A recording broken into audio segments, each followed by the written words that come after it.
Hi, my name is Antonio Mata. I'm in ninth grade. I go to Brown McMahon High School. Today I'm interviewing Kadeem Robert, State Representative, 137 District. Why is it important to acknowledge and reflect on and celebrate Black history? I feel like it's very much important to celebrate Black history because Black history is American history. Regardless of what many may think, this country that we are living on currently was, built off the backs of, Black Americans and Black people. So for me, it's very important, as you see, I'm a Black man, so I understand my ancestry, where I come from, but I also understand what, my ancestors have went through in order for me to be where I am today. So it's very important to celebrate Black history and acknowledge it, not just for the month of February, but for all 12 months in the year. What does Black history mean to you?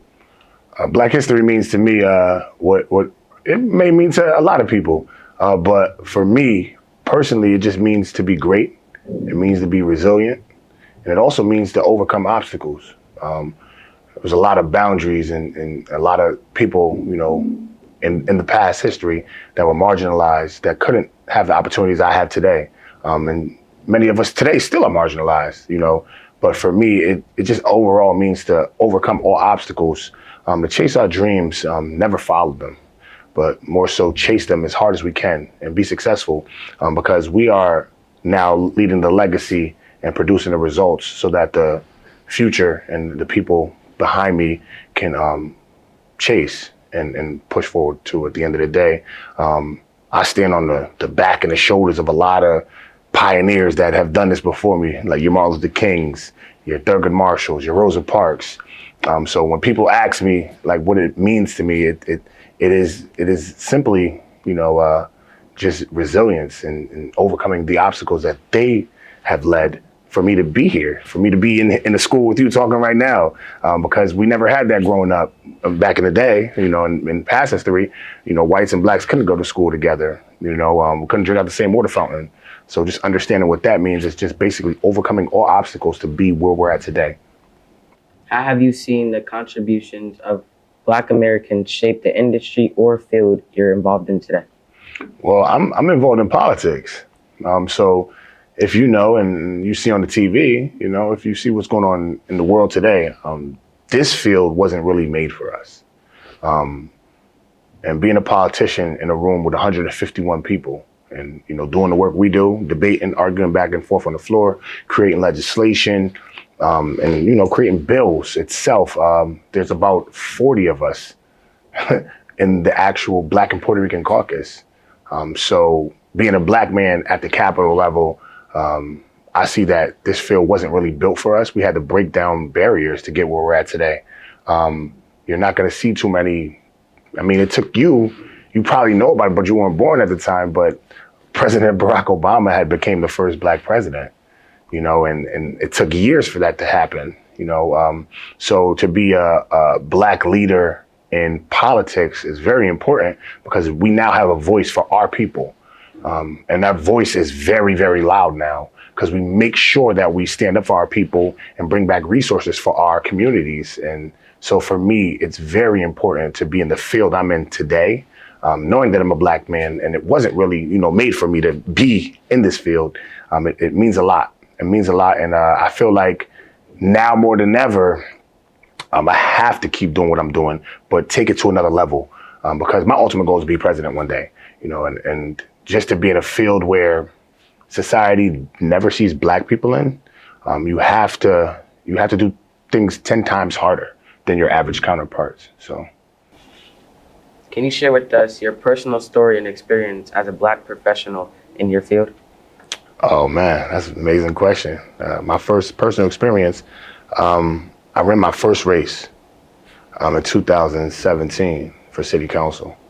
I didn't know what I was doing. I was in graduate school, getting my master's.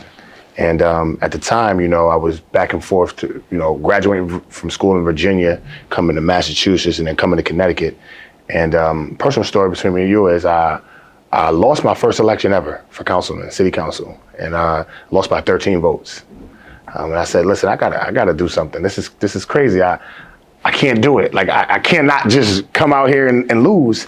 And so in 2019, I ran again, and I became the youngest African American in the history of the city that we're in now, city of Norwalk, to become a common council. So that's a big accomplishment, you know, for me. I feel like running a race, a city race at that, in one of the largest districts in the city, and then breaking history, you know, still to this day, at 27 years old, I was the youngest city councilman in the history of Norwalk.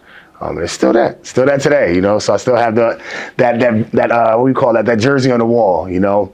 And it's amazing opportunities, and it got me to where I'm at now, to be one of the youngest, if not the youngest, in the Connecticut General Assembly. What can I do as a young Black man to build upon what you and generations before you have achieved? I say honestly, what you could do is stay focused, stay grounded on your beliefs. Far too many times we sit back and talk to like older heads, or what we from like OGs, like we listen to them about what it is that they want us to do. And I kind of like use that in my life for a long time, you know, listening to people tell me like, this is where you should go. So this is a lot of things that transpired in my lifestyle. But, you know, the blessing is you got to stay grounded and stay focused. Don't let nobody trigger you or push you off your lane. And that was the biggest blessing I realized, like listening to myself and understanding like what's true to me, you know, and following my dreams, like legit following my dreams and not worrying about what everybody else was doing. But as a Black man in society today, I do want you to understand it's not easy. It's not easy at all. This world is not made for us. Stay focused in what you want to do. A lot of people will tell you to write something down and work hard and dream. Well, do what it is that makes you happy. For me, politics is everything. I'm a public servant. I want to give back. And I'm doing it now, but I'm doing it at a magnificent, big level now, you know? And if I could give back to my community like I'm doing now, talk to these kids, and I don't want these kids to do or live what I lived through. You know, I want them to get a great path, but also go through their experiences, their trials and tribulations. But I don't want them to have to deal with, you know, losing friends or being in situations where their back is against the wall and then they can't get out of it, you know. So for me to you, just stay focused, make your own decisions. Don't let nobody steer you off your own lane. Just understand, you don't get this on a regular basis where two Black men could sit down and engage with one another without fighting, without altercations, without anything. So stay focused, and anything that you would ever need, you know, from a Black man that's doing it, definitely always know that I'm here for you. Thank you for being here. I really appreciate it. Thank you. Nice meeting you.